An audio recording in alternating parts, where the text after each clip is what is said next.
नमस्कार भक्तों, आपके अपने चैनल अन्नू भक्ति में आपका स्वागत है। आज हम सुनेंगे वट सावित्री व्रत कथा। तो इसके पहले कुछ जान लेते हैं, ये कब मनाया जाता है। जेठ मास की अमावस्या तिथि को मनाया जाने वाला वट सावित्री व्रत हिंदू धर्म में सुहागिन स्त्रियों के लिए अत्यंत पवित्र और महत्वपूर्ण माना जाता है। इस दिन महिलाएं अपने पति की लंबी आयु, सुख समृद्धि और अखंड सौभाग्य की कामना से व्रत रखती हैं। वट अर्थात बरगद का वृक्ष, जिसे अमृत और दीर्घायु का प्रतीक माना गया है। इसी वृक्ष के नीचे माता सावित्री ने अपने तप, भक्ति और पतिव्रता धर्म के साथ यमराज से अपने पति सत्यवान के प्राण वापस प्राप्त किए थे।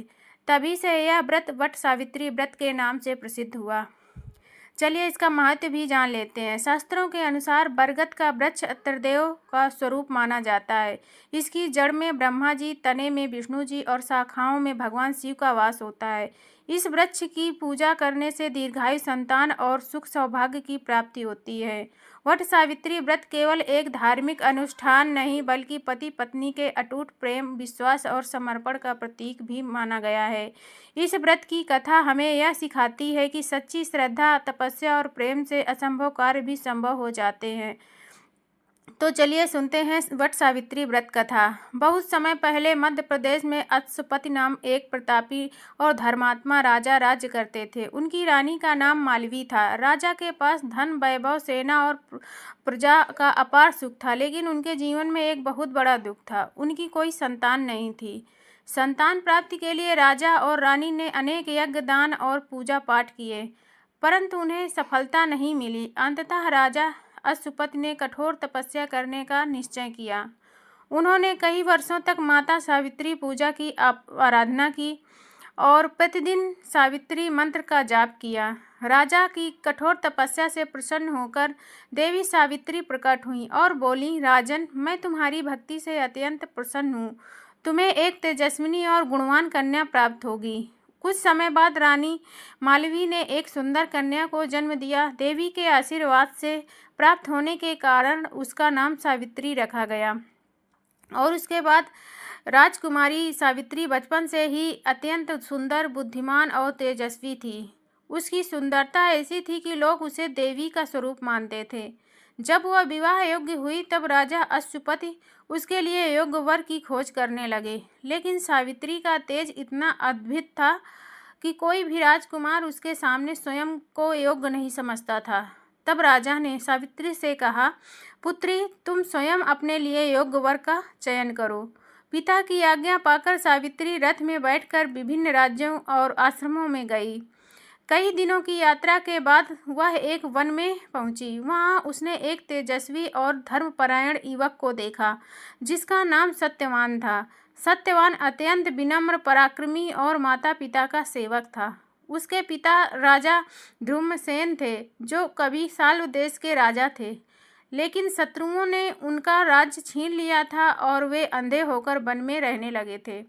सत्यवान अपने अंधे माता पिता की सेवा करता और वन से फल फूल लाकर उनका पालन करता था।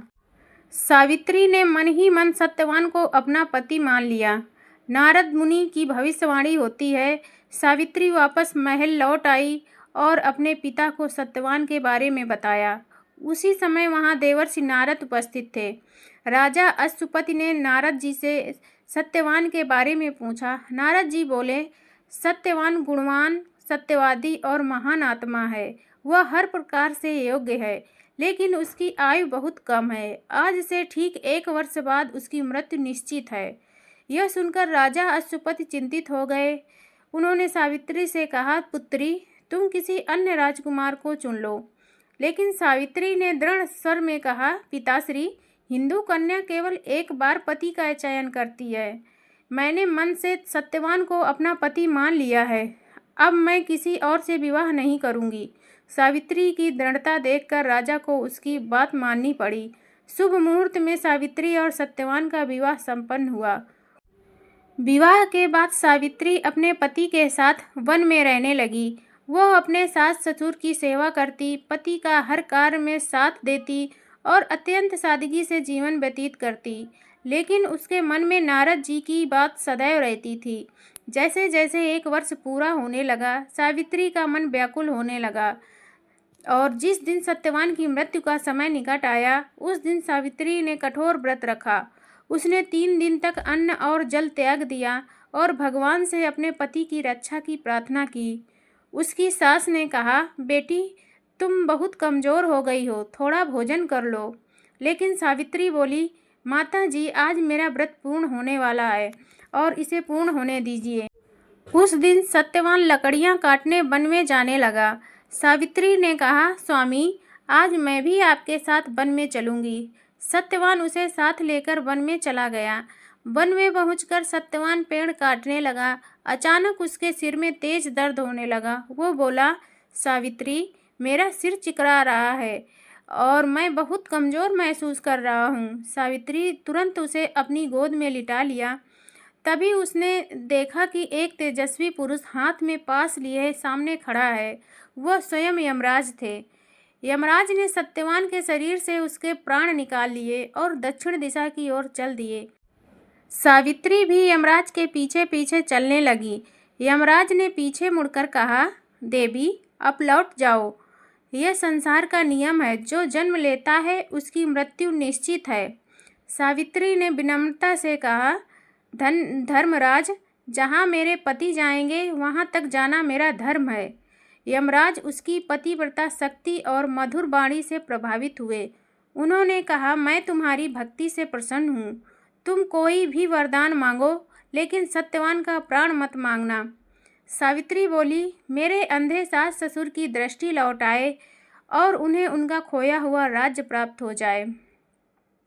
यमराज बोले, तथास्तु। इसके बाद भी सावित्री उनके पीछे चलती रही। कुछ दूर चलने के बाद यमराज ने फिर कहा, देवी, अब वापस लौट जाओ।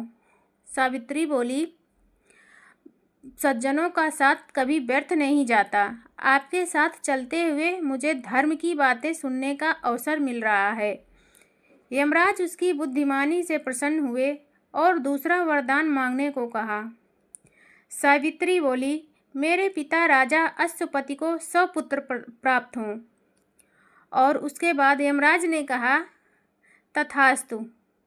इस तरह से काफ़ी दूर चलते चलते फिर सावित्री पीछे चलती रही। सावित्री की बुद्धिमानी देखकर यमराज ने तीसरी बार कहा, देवी, अब तुम लौट जाओ, तुम बहुत दूर आ चुकी हो।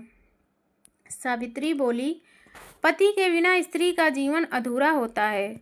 मैं अपने धर्म का पालन कर रही हूँ। यमराज उसकी अटूट निष्ठा देखकर अत्यंत प्रसन्न हुए और बोले, एक और वरदान मांगो। तब सावित्री ने बड़ी चतुराई से कहा, मुझे सत्यवान से 100 पुत्रों की प्राप्ति हो। यमराज ने बिना सोचे तथास्तु कह दिया, लेकिन अगले ही क्षण उन्हें अपनी भूल का एहसास हुआ। बिना सत्यवान के जीवित हुए सावित्री के पुत्र कैसे प्राप्त हो सकते हैं।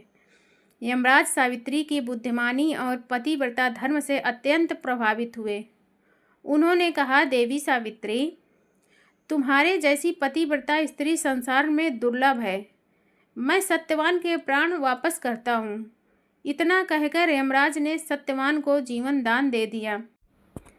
यमराज के अदृश्य होते ही सत्यवान जीवित हो उठा। उसे ऐसा लगा मानो वो गहरी नींद में सोकर जागा हो। उसने सावित्री से पूछा, प्रिय, मैं अभी सो गया था क्या? सावित्री मुस्कुराई और बोली, स्वामी, अब सब कुछ शुभ हो गया है। रात होने लगी थी। दोनों आश्रम लौट आए।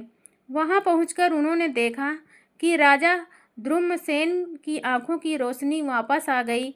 उसी समय उनके सैनिक आए और बोले, महाराज, आपके शत्रु का अंत हो गया है। प्रजा आपको पुनः राजा बनाना चाहती है। इस प्रकार यमराज के दिए सभी वरदान सत्य हुए।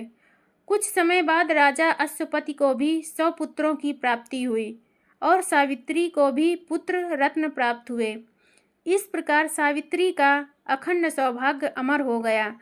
और इस तरह से ये कहानी या कथा समाप्त होती है। चलिए इसकी हम पूजा विधि भी जान लेते हैं, जो इस प्रकार है। वट सावित्री व्रत के दिन प्रातःकाल स्नान करके स्वच्छ वस्त्र धारण किए जाते हैं। महिलाएं 16 श्रृंगार करती हैं और पूजा की थाली सजाती हैं। पूजा की सामग्री में कुछ चीज़ें होती हैं जो ज़रूरी होती हैं। रोली, अक्षत, फूल, धूप, दीप, फल, मिठाई, कच्चा सूत, भीगा हुआ चना, बरगद का फल आदि रखा जाता है।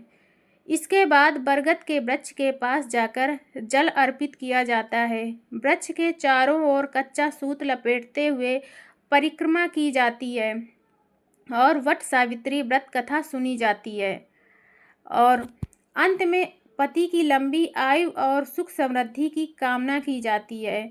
वट सावित्री व्रत से मिलने वाले फल शास्त्रों के अनुसार इस व्रत को श्रद्धा और विधि पूर्वक करने से पति की आयु बढ़ती है, वैवाहिक जीवन सुखमय होता है, परिवार में सुख शांति आती है, संतान सुख प्राप्त होता है, अखंड सौभाग्य का आशीर्वाद मिलता है। वट सावित्री व्रत की कथा हमें सिखाती है कि सच्चा प्रेम, विश्वास और धर्म पालन जीवन की सबसे बड़ी शक्ति है। सावित्री ने अपने धैर्य और तपस्या और बुद्धिमानी से मृत्यु के देवता को भी झुका दिया।